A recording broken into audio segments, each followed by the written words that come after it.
Madura. ¿Sabes por qué?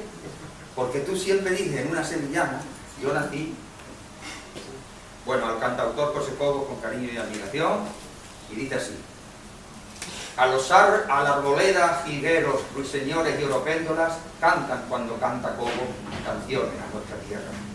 En su voz el arte estrino, nota armoniosa y sincera, dulce cadencia del alma, y en su aliento reverbera cuando canta José Cobo, canta Extremadura entera.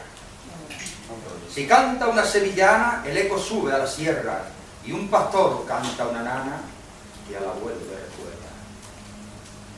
Canciones desde la cuna, baladas en sangre y vena, rumbas que al viento enamoran como un beso de extremeña, pasodobles magistrales que por las plazas resuenan, verónicas de alelíes y cantuesos de la dehesa, tiñen de grana y de mora su terruño en primavera.